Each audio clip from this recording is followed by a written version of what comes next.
something we can talk about later.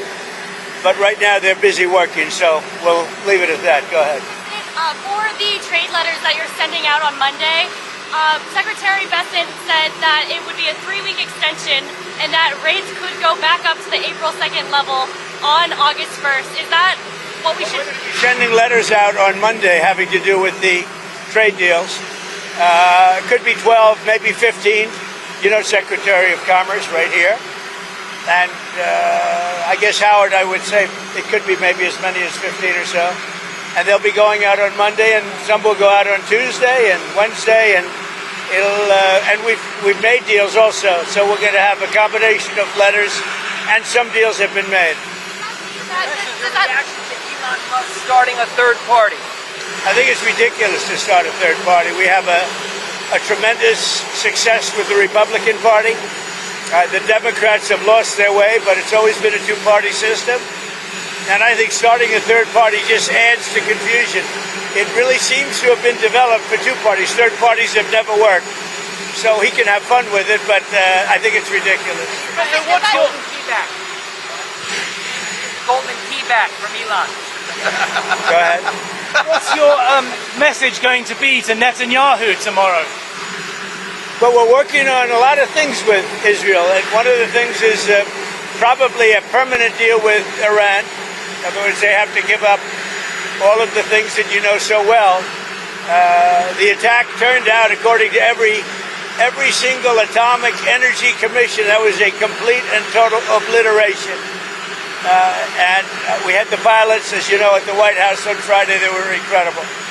And they confirmed that. They know better than anybody, by the way, but they confirmed that. Every bomb hit its mark perfectly. And they would have to start all over again at a different location. This one is, the word I used was the correct word, obliteration.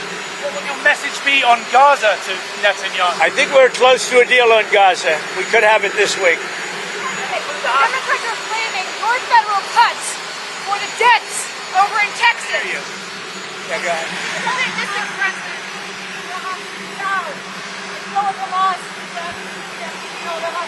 Yeah, I think there's a good chance we have a deal with Hamas during the coming week, pertaining to quite a few of the hostages. Yeah.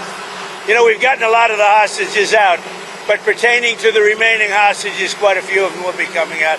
We think we'll have that done this week. Mr. President, do the tariff rates change at all on July 9th, or do they change on August 1st? What are you talking about? Tariff rates, do they change on July 9th or August 1st? No, they're going to be tariffs. The tariffs are going to be the tariffs. I think we'll have most countries done by July 9th, yeah. Either a letter or a deal.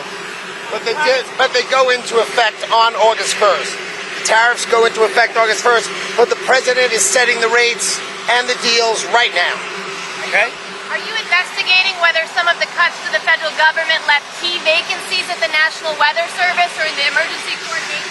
No, They did not. No, they did. I'll tell you, if you look at that, what a situation that all is, and that was really the Biden setup. That was not our setup, but I wouldn't blame Biden for it either. I would just say this is a 100-year catastrophe, and it's just so horrible to watch. Are you planning to visit Texas, Mr. President? Probably on Friday.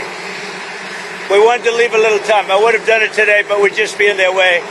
Probably Friday. Mr. President, have you been briefed on the ship that was hit in the Red Sea? Do you know if the Houthis attacked that ship today? We'll give you a report sometime tonight or tomorrow. Council has not approved a new stadium for the Commanders. If they don't approve it, will you step in?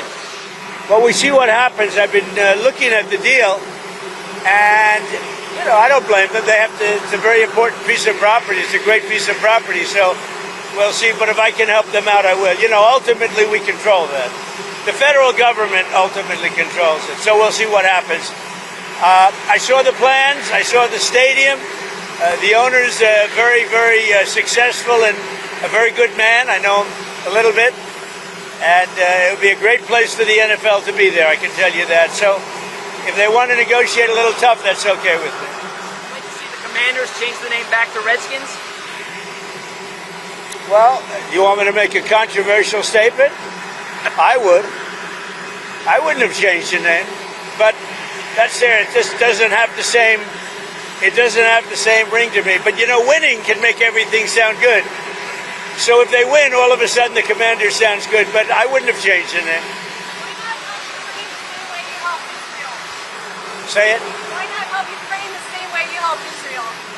I am helping Ukraine. I'm helping it a lot, and it's a war that should have never happened.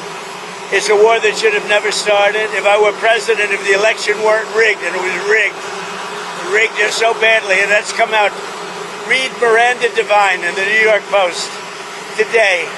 The election was totally rigged, and if it weren't rigged, you wouldn't have a war with Russia right now, and you wouldn't have had inflation, and you wouldn't have had the horrible Afghanistan the way they left. Not that they left. We would have been out before them, but the way they left. I think the most embarrassing day in the history of our country.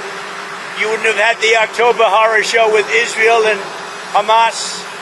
You wouldn't have had any of it. You wouldn't have had the recent showdown with Iran. You wouldn't have had any of it. And you wouldn't have had inflation. So you said you had a strategic call with Zelensky the other day. What strategy did you I thought it was a good call. He's being hit very hard, as I said he would. He's being hit very hard, and I was very disappointed with my call with President Putin. I was very disappointed. Mr. President, in light of the floods, do you think that the federal government needs to hire back any of the meteorologists who were fired in the last few months? I wouldn't know that. I really wouldn't. I would think not. This was a thing that happened in seconds. Nobody expected it. Nobody saw it. Very talented people are there, and they didn't see it. It's, I guess they said, once in 100 years. They've never seen anything like this. So I wouldn't. I mean, people are trying to blame the school. They're trying to blame the camp. They're trying to blame. It's just a horrible thing. But no, I wouldn't say that. No. Secretary Ludwig, are you expecting any deals to be signed this week, and what countries are closest to that? Well, the president is right in the midst of discussing all sorts of deals with all sorts of countries, and the gentleman to my right's going to decide, and I'm going to be with him when he makes that decision. Thank you very much. Thank you, everybody. Thank you.